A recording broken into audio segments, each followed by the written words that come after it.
Shalom and welcome to this edition of Revealing the Truth, where we cover the headlines, the heart lines, and biblical truth. I'm your host, the Reverend Rabbi Eric Walker, and today we're visiting with Terry A. Larson, author of the newly released book from our friends at World Ahead Press, a WND company, Homosexual Marriage, the Christian Response to Homosexual Marriage, How Progressives Are Ending America. Terry, welcome to the program. Thank you. Terry is the founder of SCOTUS Project and communications director for the Constitution Party of Wisconsin. Terry, you have written this book that addresses the current condition, but it wasn't like that when you were growing up. What was your childhood like, or your family environment? Were you raised in a Christian home? What was your personal journey to faith? Yeah, I was raised in a Christian home, a small town in middle of Minnesota, population of about 700, and grew up on a farm with a couple brothers and a sister, and we attended the local church, went to a small public school, in 4-H and all kinds of school activities. And back when I was younger, when I was in high school, homosexuals were out in San Francisco. We never had any gay classmates or anything, but so grew up in a small town, attended university in Minnesota in the mid '80s. Actually had a friend who happened to be gay in university for several years, and I went on to pursue a career in technical writing. I've done operator manuals and service manuals for heavy equipment, construction and ag and commercial lawn equipment for about 20 years. Got married along the way, have 5 children, ages 18 down to 10, and spent quite a few years writing letters to the local editor in various papers. Lived in Minnesota till I was till about 2010 when I moved to Wisconsin. Then I was fortunate to live down in the Carolinas for about 8 years, and then back up to Wisconsin again in 2010, relocating for work. But have followed, I guess, the gay civil rights movement for a couple decades, and seen how that has changed, seen how that has implemented, and now we're ending up with gay marriage in the country, and read the Obergefell decision when it came out in July of 2015. Thought it was absolutely absurd, and authored a petition I wanted to use in Wisconsin to the governor and attorney general, asking them not to enforce the Obergefell decision as law in the state of Wisconsin, because it is not a law. We don't have a law requiring gay marriage. We have a Supreme Court opinion, an opinion of 5 unelected lawyers on the court, 2 who should have recused themselves. And anyway, I thought we should petition the governor and the attorney general so they would continue to enforce state marriage laws in Wisconsin, and I think 37 other states at this point still only recognize gay marriage under heterosexual marriage under state law. And as I said, authored the petition and began approaching church leaders in Wisconsin to consider the petition. It wasn't taken up too widely, as I wrote about in the book, and so I put together a 3-4 hour presentation on progressives. The scope of the book widened into progressives and what they've been doing for the last 50 years, and this gay marriage is just a sort of a critical victory for progressives in what they've done in the last 50 years. And that eventually went into a book, and so I'm sitting with a book that came out exactly 2 years, was released 2 years after the Obergefell decision was announced. Right. Now, this conservative view that you have, this was birthed in your family environment based on the influences of your dad, your mom, your family. Well, that was my upbringing. I attended a small country church till I was 18. I didn't really become a Christian until 1995. And at that point, my views on everything changed radically, drastically. Now, were you married at the time you came to faith? No, a couple of years after that, a year after that. Okay. And that was, how did you come to faith? Well, I got to the point in, well, as I said, I'd been raised in a small church. I went to, I was confirmed, I was baptized, went through all the motions. I went to college when I was 18 and pretty much dropped everything I had learned or been taught as I was raised. And got into psychology and philosophy in college in the late 80s. And it wasn't till 1995, October of 1995, actually, where I came to the point where I thought I had gone insane and I was going to die. And I finally literally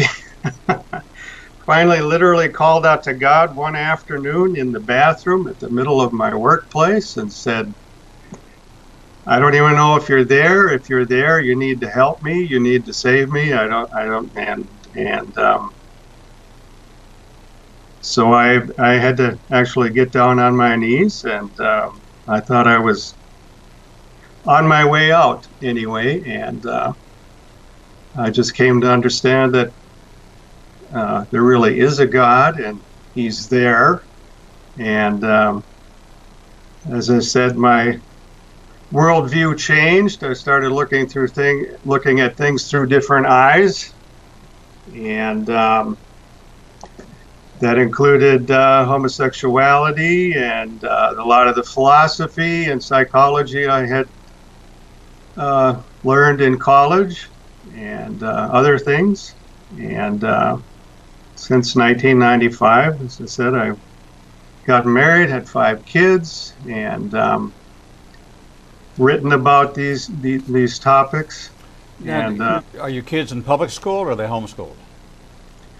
They're at public school this year. We've been private school just about every year until this year. Are they in a Christian school? Yeah. We were down south. We were in with the Baptists and in with the Lutherans. Now that we're up north, so. And so what's we're not familiar with the dynamics of Wisconsin. What's the difference between the north and the south?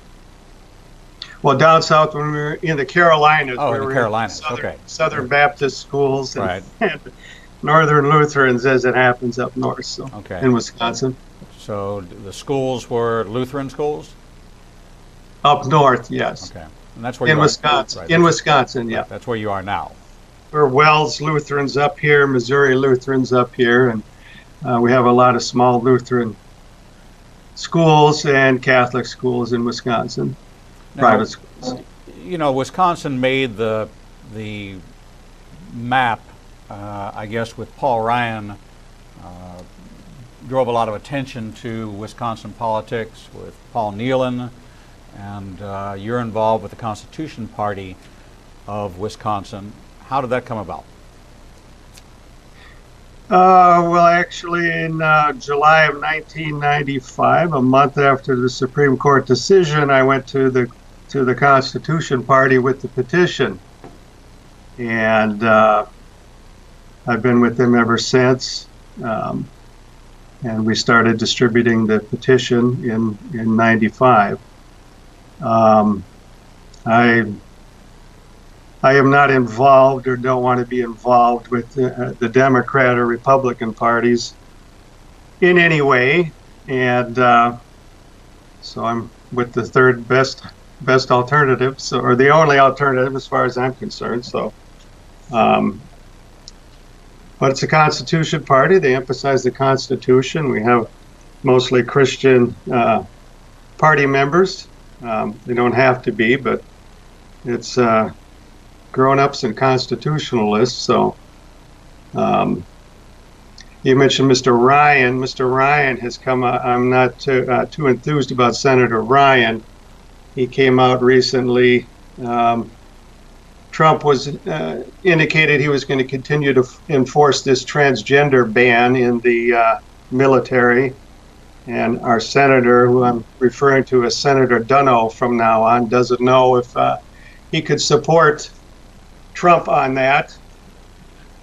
And a few months back, Trump had also said something about transgender policies and bathroom policies. And Senator Ryan just wasn't sure whether my daughter should be sharing bathrooms and locker rooms with boys or not at the time. He didn't know, and he still doesn't know apparently whether we should have transgender people in the military so we could pay for their sex reassignment and other medical needs, etc. So, well, your position on this is a biblical position. When you were raised, were you taught the Bible, or did this come to life for you in 1995 when you accepted the Lord? What transitioned you from living a secular life to living a biblical life, and finding that one of the expressions of that would be through political involvement and advancing biblical truth as it was to be applied by the Founding Fathers on family values, on Judeo-Christian values of the life, liberty, and the pursuit of happiness, the role of government to ensure for the domestic tranquility, to provide for the common defense, as the Constitution clearly states, that these other areas such as marriage and education and some of these other issues that we are wrestling with, from Common Core to abortion to marriage, all these things are outside the purview of the Constitution. Right. But that was a long question. Where did we start? Well, what drove you to the biblical worldview? Because I think that what you're expressing is a biblical worldview, that your opinions are based on Scripture, not just based on attitude or opinion. Right. Well, as I said, I was raised in a small church. I was baptized. I memorized the Ten Commandments. I was confirmed. I even played organ in church for a few years. I attended all the Sunday school classes, got the awards for attendance, etc. And again, when I was 18, I pretty much rejected all of that. These people didn't know anything. I went to college and thought I was getting a dose of reality, as I said, when I got into psychology and philosophy a little bit. But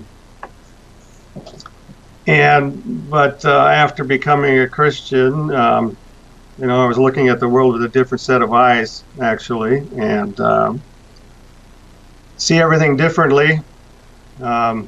I have 2 points of view now I can understand and work with, which makes it interesting. So you have the 2 points of view as the worldview and the biblical worldview? Yeah, yes. Okay. So the secular worldview seems to be the minority position, or the minority numbers in America, with over 70% of Americans identifying as Christians. But yes. If you were to add the component to it, are you a Bible-believing Christian? Yes. Yes. Do you believe And in the inerrancy of the Word of God from Genesis through Revelation, as all Scripture is God-breathed? absolutely. Then you start drilling down to the informed level of what it means to be a Christian. And Right. that's the standard that is a transformed, a new creation, one that conforms to the Word of God, not to the Word of man. So Right. here we see that the application of minority rule has become the law of the land. Absolutely. We have tyrannies of the minority, of minorities all over the place. That's the problem we have, is that the minority is very vocal and very loud, and they get what they want. Because the majority the majority, as they've literally referred to as the silent majority for a decade or more, won't say anything and does even less. And why? So, Why is that? well, they've been browbeaten, the minorities, and again, it's the progressives who have convinced everybody that they're much smarter than we are, than everybody else is. They've convinced everybody of this, although if you actually look at what they do, the things they have done, the social policies they've implemented are frankly stupid, and it's been an endless cycle of these people creating problems and then coming up with government solutions for them and demanding that we implement their solutions, and which just create more problems. It's just an endless cycle with these people, and but they're very loud. They're very loud. They're very intimidating, and they browbeat. And people, we have the silent majority, which I guess it's still a majority, but they've become accustomed to thinking to not saying or doing anything, and now it's finally coming down to the point where they're going to be forced to. However, with the homosexual marriage, progressives came into our churches, have come into our churches and our places of business and told us, you will accept this, you will endorse this, you will sanction this, or you're going to lose your business. The threat hasn't been to the preachers in the pulpits; it's been the people in the pews that are going to be have been threatened by this already. They're losing their businesses, so they're coming into our churches and our businesses, and now with this gender identity madness, they're coming into our homes, and any male who has a female in his home, his mother, his wife, his daughter, they are going to go along with this gender identity insanity, and they are going to share bathrooms, locker rooms, and showers with males, whether they like it or not. So it's finally coming down to the point where people are going to have to speak up. They are going to have to say something or do something. They've begun going to school board meetings to discuss school boards' policy changes on bathrooms and locker rooms and showers. So parents are surprised to find themselves in these school board meetings. But Right. It's coming down to the point where they're going to have to say something or do something. And that's what it takes. That's what it has taken. They're going to be forced to say something or do something. And they had to be forced. Terry, let me ask you this question. In a fallen world, in order for these to be the days of Noah, in order for that to come to place, is it not already ordained by God that we'll return to this Sodom and Gomorrah kind of existence, that He's foretold this, that it'll be like the days of Noah before you see the Son of Man return, that we have to go through this, that this is something that is a corruption of the soul, a corruption of the flesh, that this is exactly what it was like, where God had said that I'm only going to contend with you for another 120 years, and then the flood came. And so he made that statement because this was contentious to God. This behavior was contentious. And that's his words. I will only contend with you for 120 more years. So is this inevitable? Is this something that must happen? Or Yes. Yes. Okay. So because I'm a believer of that it must happen, but I'd like us to be the last nation to fall, not the first. Yes, it's going to happen. We know it's going to happen, and it has already happened. But we don't need to go along with it. We don't need to support it and endorse it and encourage it. That's very true. We are supposed to be salt and light in the darkness. Yes, it's going to happen, and I think I guess when we talk about the book, I can get into it. Right. But do you think this is a clarion call for Christians to be Christians, as God defined what a believer was? You know, the standard for what Jesus expected of us is really, we call it the New Testament, but of course there was no New Testament at the time of Jesus, so it was really quite relative and relevant to the Old Testament. He says, I only say what I heard my Father say, I only do what I saw my Father do. And so, do you think this is a clarion call for the body of Messiah to step it up? A wake-up call for the sleeping, slumbering body to make themselves known? I think we've had 5 decades of clarion calls already. My position is that it's too late, that it's done. We know scripturally that America is not in the picture, and my position is that it's done already. We're done with this Constitution, and we're done with this republic. We are the Titanic sitting on the water. The ship is dead. We should understand that the ship is going down. We have 2 to 3 hours left. We know this. Too many compartments have been flooded, so the ship is going to go down.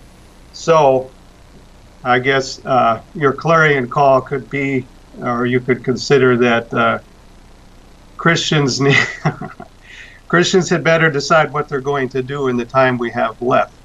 Are they going to help get people to the lifeboats, or are they going to go back into the hall where the passengers on the Titanic sat, and they continued to eat well and drink well and conduct business, and some of those people didn't think the ship was going to sink. They said God couldn't even sink the Titanic. Well, too big to fall. Too big to fall. Exactly. Well, we have, and that's one of the fundamental problems with Christians today. They think this can't happen to them. They think this won't happen to them. The stuff that's happening to Christians in other countries, it's not going to happen here. It couldn't happen to us. But when you ask them why, they're kind of hard pressed to come up with an explanation. It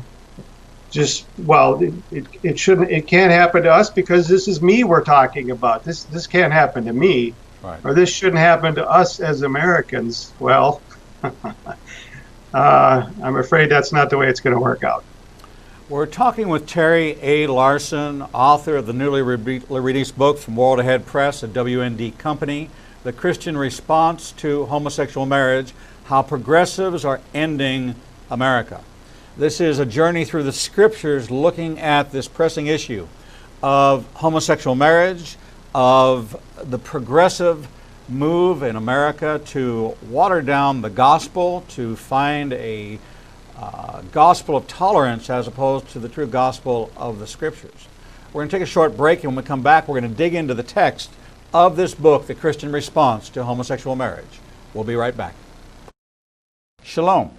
I'm the Reverend Rabbi Eric Walker, Executive Director of Igniting a Nation and host of the daily TV program Revealing the Truth, seen live every Monday through Friday from 9 a.m. to 1 p.m. Central Standard Time at www.ianbn.com, and then replayed throughout the day and night via our website. All of our segments can be seen on the Igniting a Nation YouTube channel. Since our launch in January of this year, we've expanded our global reach to over 54 countries with a social media following of over 125,000. Our commitment is to bring you the most in-depth interviews with authors, subject matter experts, and thought leaders from around the world. We have interviewed guests from Israel, Brazil, England, India, and all across North America. All of our authors are featured on the Books and Media page on our website, www.ianbn.com. There you can find a direct link to the book you want to order, and we receive a small commission directly from Amazon. There is no cost to you for this service. In addition to our daily teachings and interviews, we make available to you the archive of all of the interviews on our YouTube, Facebook, Twitter, and Instagram channels. Our live program is available from our homepage, and there is never a charge to you for any of this access. We made the decision long ago that we would remain a commercial-free resource that would not be influenced by any pressure from any outside company. There are only two ways that we are able to continue to operate this ministry and provide you with the only live 4-hour daily Christian television talk show program. The first is through your support and tax-deductible contributions to Igniting a Nation. These can be made directly through the donate button on the website or sent through the mail to Igniting a Nation, 2700 Corporate Drive, Suite 120, Birmingham, Alabama, 35242. The other way we support the program is by offering you a unique opportunity to have access to over 10 years worth of teachings on a subscription basis. The teaching archives contains all of my prior sermons, Torah studies, prophecy in the news videos, and much more for the low subscription price of $5 per month. This subscription grants you unlimited access to over 800 hours of content not available elsewhere, and is updated weekly with the most current prophecy classes. In addition to 20 hours of original TV programming each weekday, we invite you to join us live every Monday, Tuesday, and Thursday evenings for our Prophecy in the News classes. The times and locations are listed on our events page on the website www.ianbn.com. Every day, you and I are faced with the challenge of where we will go to hear the truth. We are committed to bring you the only program of its kind that covers the headlines, the heartlines, and biblical truth. We cannot do this without your support. Since we launched on January 5th, 2017, we have aired over 300 individual teachings, interviews, and commentaries not available anywhere else. We are now working side by side with almost every major Christian publishing house to bring you the most in-depth feature interviews possible. Our 1-hour features address every subject that affects the believer's life. We are hearing of salvations from the Middle East, Africa, and all across the United States. Lives are being changed every day, and we have only just begun. Our mission is to become your trusted resource and grant you access to the people, tools, and information you need to grow in your relationship with the Lord. You can help us by liking us on social media and through your financial support. We know you have many choices in who you support, but we are prayerfully asking you to consider helping us keep revealing the truth, true to our calling, to cover the headlines, the heartlines, and biblical truth like no other program available. Donate today and help us bring the message to the four corners of the earth. Visit www.ianbn.com and donate, buy a book, or subscribe to our teaching archives. Without you, we do not exist. Shalom and welcome back to this edition of Revealing the Truth, where we cover the headlines, the heartlines, and biblical truth. I'm your host, the Reverend Rabbi Eric Walker, and we're talking with Terry A. Larson, author of the newly released book from World Ahead Press and at a WND company, The Christian Response to Homosexual Marriage, How Progressives Are Ending America. Terry, welcome back to the program. Thank you. You alluded to the petition at the start of the program that you drafted, that you took to churches, and that petition was for Wisconsin not to recognize the Supreme Court decision of October of 2015, the Oberfeld versus Hodges Supreme Court ruling that sanctioned homosexual marriage. You didn't get a very good response from the churches that you visited. What was your impression of that reaction? Well, as I wrote about in the book, I went to church and denominational leadership in Wisconsin. For one reason or another, the leadership wasn't interested in, they thought the petition was a good idea, but they weren't interested in distributing it or making it available to church members, which is what I needed, a means of distributing it or making it available for people to consider. So we didn't progress too far with the petition in Wisconsin. However, I am going back. We are moving with the petition once more in Wisconsin, and I'm also putting petitions on the website for every state that only recognizes heterosexual marriage under law. I've been contacting various groups to confirm the status. I think we're still at the point where 37 or 38 states only recognize heterosexual marriage under state law. Homosexual marriage has been recognized in a lot of states because of court opinions in various states, but the law in 37 or 38 states only provides for heterosexual marriage. Now, you referenced the case against the, I forget her name, who refused to put her name on marriage licenses. Kim Davis, the Kentucky County Clerk. Right. And that kind of became a watershed moment for this whole issue as to one person's position, which I happen to agree with, that the federal government does not need to be in the marriage business or the education business, that those are state decisions, and that the states have lost a great deal of their rights, plus it puts tremendous redundancy in the government. You've got the Department of Education, then you have a state Department of Education, then you have a county and city, and every layer of administrative expense for an education system that really should be at the state level, if not at the county level, based on the economic dynamics and the needs of that particular community, the way it was in the past. But this universal approach to it and to all things, that everything applies to everybody, is kind of an attitude that is more socialistic than anything else. Right. Well, the bottom line with the Kentucky County Clerk was that she was no longer required to put her signature on marriage licenses. But in effect, the state of Kentucky was still affirming homosexual marriage. There were, as long as other people in the county clerk's offices signed these marriage licenses, it was okay with the state of Kentucky. Which is kind of pointless, because they're still again affirming homosexual marriage in Kentucky. They're just it's interesting. It's interesting when you say that word, state marriage license. How does the federal government get involved? Why isn't it a federal marriage license? If it's a American right, why do you have to get a local? And actually, you have to go to the county level to get a marriage license.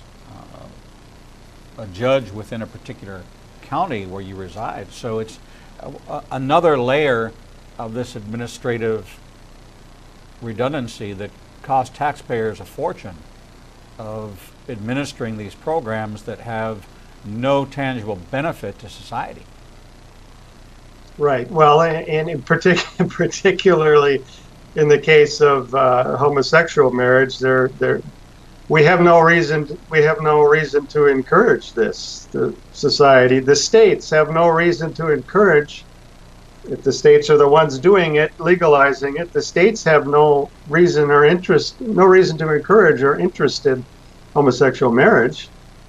I'm not too well informed on the history of marriages just inside the church only or outside the church and state and civil marriages and blah, blah, blah. But as I understand it, it began with marriages regulated by the states. And the states determined what marriages they wanted to encourage through law, which types of marriages they were going to legalize. And this is the federal government, the Supreme Court, determining that they're going to legalize homosexual marriage. It's just as I wrote, this is the high point in abuse by the federal government, taking away state authority, powers reserved to the states by the Constitution, in declaring they've legalized homosexual marriage. That's something that marriage has been regulated by the states up till now. And this is just, if the states can't even regulate or have laws regarding marriage, well, there's nothing left for the states to do.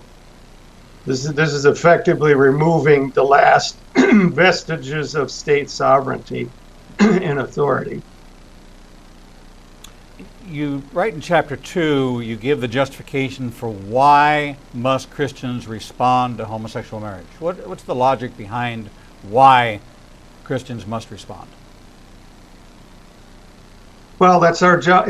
When we go along with homosexual marriage, we're encouraging homosexual behavior, which is sin. And we have a responsibility to call out people on sin or acknowledge sin. We don't go along with this or encourage it anyway. And we have a responsibility to spread the gospel, and homosexual marriage, the enforcement of homosexual marriage is going to prohibit that. So we have a couple key functions in responding to homosexual marriage. In chapter 3, you tell us how we should respond. How should we respond?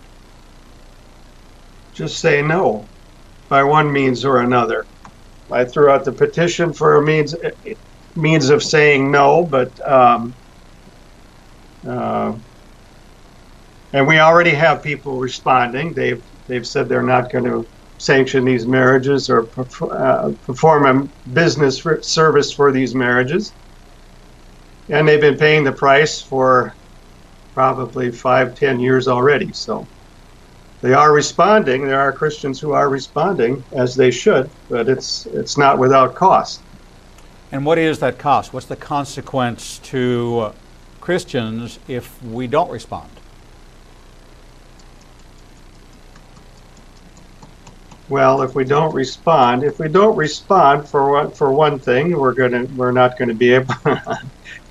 They're going to continue to restrict our freedom of speech and freedom of religion, and we're not going to be able to speak the gospel before long, among other things.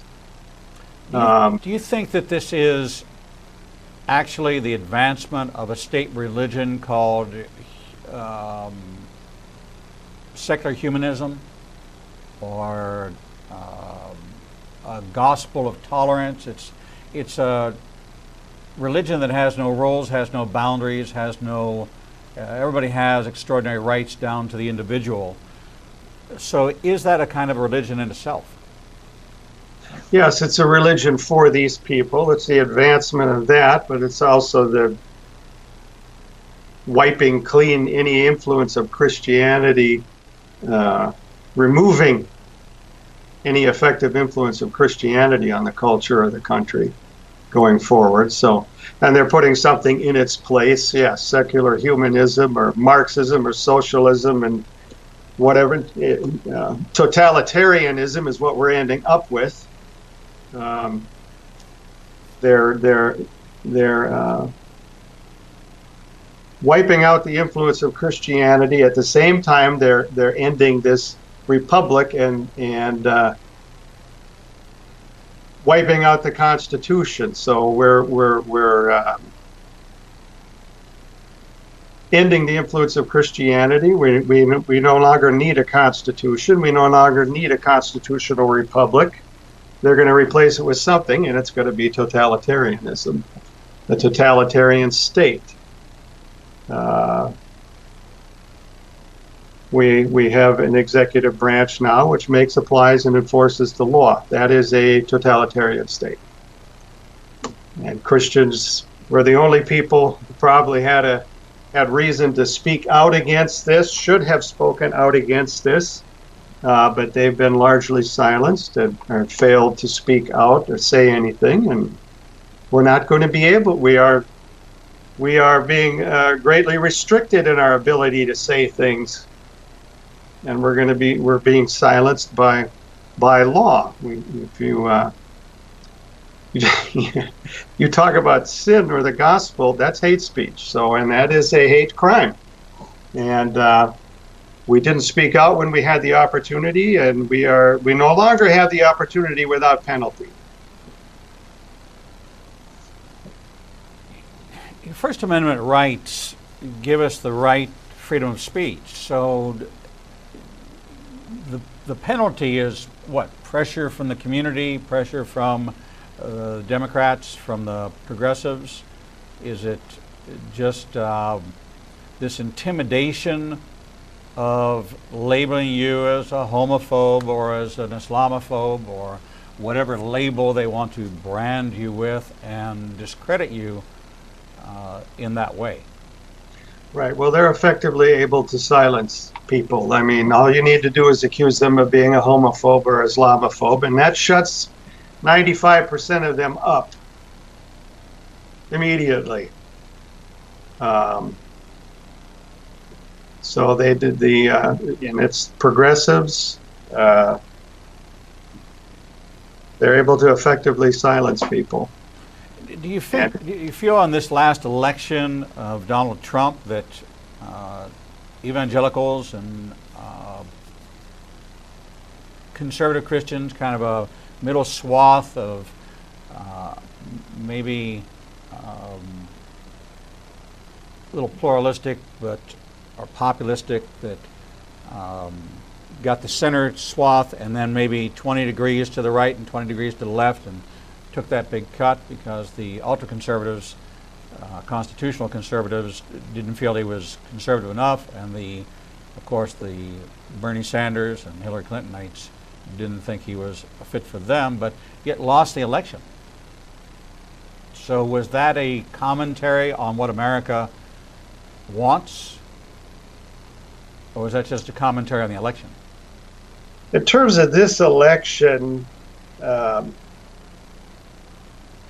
Trump was all and only about the will of the people. The people thought they were finally going to put someone in office who would do just one or two of the things they want. Trump promised to end Obamacare. Trump promised to do something about illegal immigration, and Trump promised to do something about these Islamic mass murderers. Trump was effectively the last effort to affect the will of the people in some way, because the Democrats and Republicans have no regard whatsoever for the will of the people.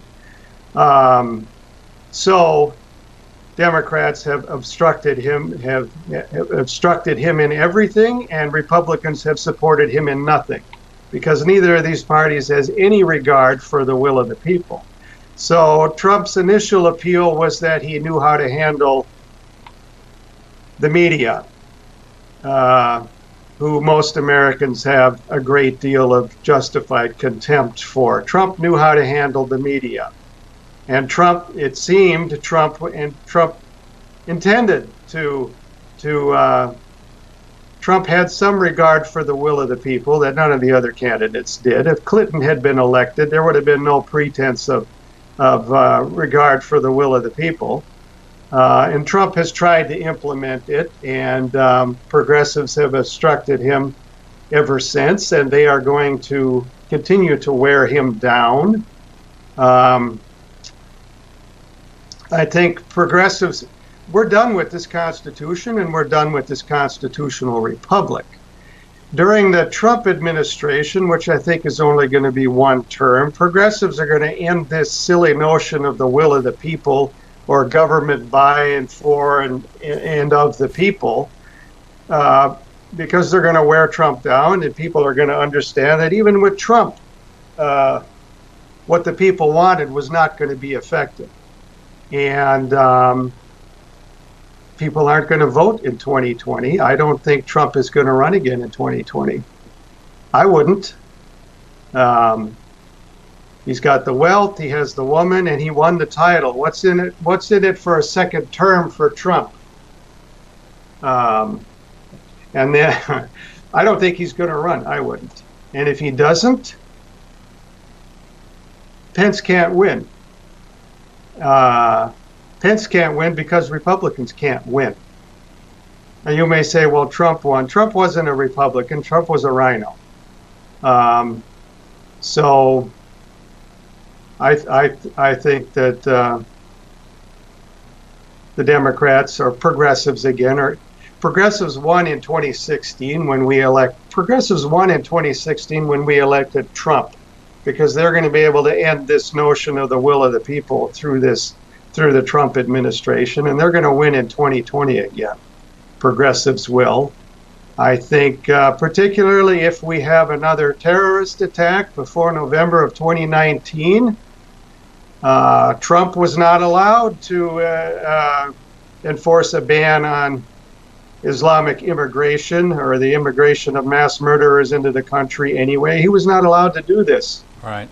And if we have another terrorist attack between now and November 2019, what's left of the progressive media, which is not dying off quickly enough, is going to have an easy time of convincing the American people that Trump failed, that it's Trump's fault that we were attacked again by terrorists, and all the deep thinkers will vote Democrat for any Democrat candidate. So right.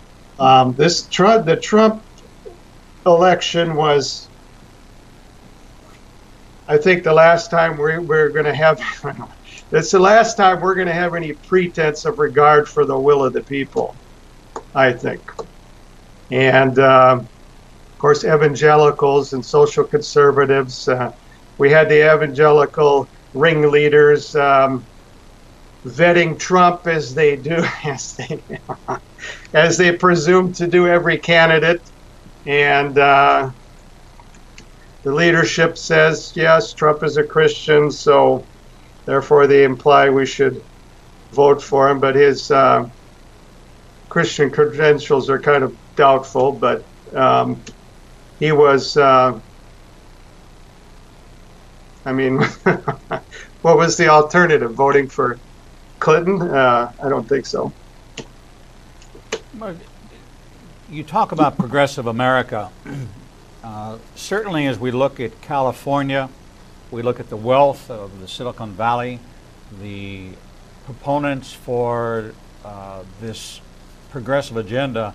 It's well funded, it has permeated academia, it's become the higher level thinker, engages in this kind of distinction between the intellectuals and philosophical. But the practical was that the blue-collar worker elected Donald Trump. The middle American, the steel worker, the coal miner, the truck driver, that was really who elected Donald Trump to be the candidate of the people. And so that is the economic backbone of America. That's the consumer spending, that's the disposable dollar, that's the employed, not the unemployed. It's the unemployed that voted for Hillary Clinton. It was the unemployed and the illegals in the states they could vote in that supported this everybody's path to citizenship. And so there's a disruption going on in America, and we see the resistance to change. But are you really ready to give up on a victory?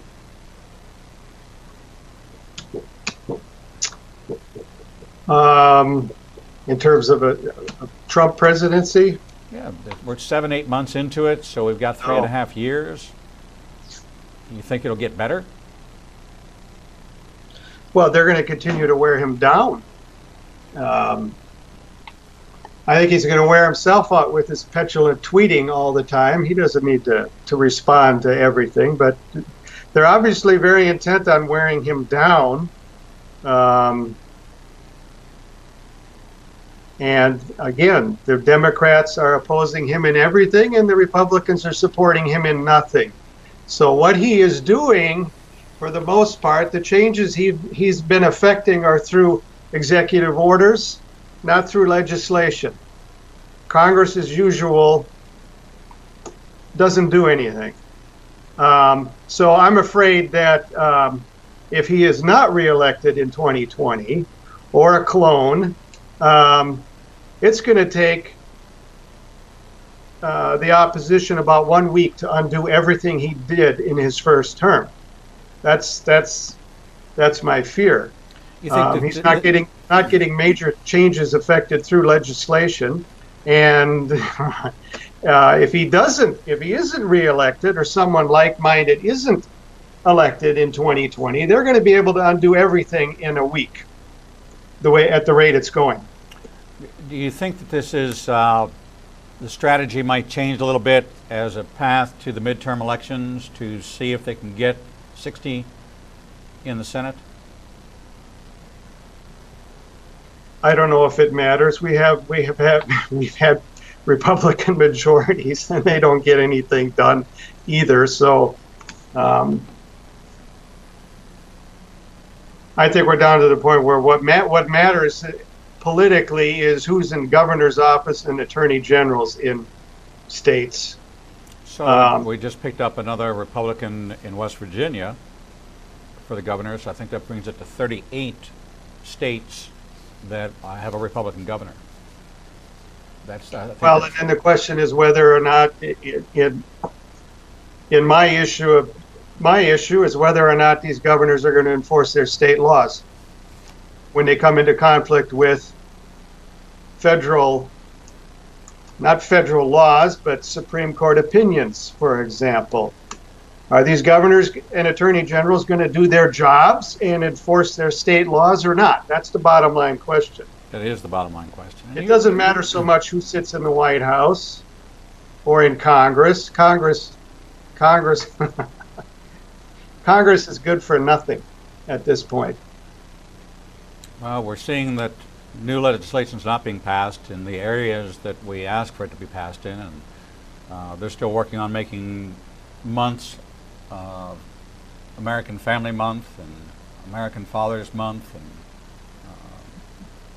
working on that feel-good legislation that doesn't affect any change. So I'm looking forward to a midterm election where maybe something can rattle the cage of America and take it back a little bit. We see this investigation going on in Washington that's not bearing any fruit, but they're going to try to make it bear some fruit. So not sure what's going to happen.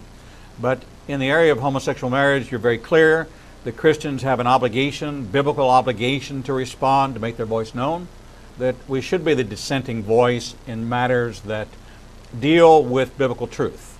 And you present your case in The Christian Response to Homosexual Marriage, How Progressives Are Ending America, by Terry A. Larson, brought to us by World Ahead Press, a WND company. You can go to the WND Superstore. You can get to that link on our Igniting a Nation Facebook page and Igniting a Nation Twitter feed. And in the checkout lane, put the code IAN, and you'll be helping out both WND, Terry Larson, and our ministry, Igniting a Nation. Terry Larson, thank you for being with us here on Revealing the Truth. We're going to take a short break, and when we come back, we'll bring you the next edition of Revealing the Truth. We'll be right back.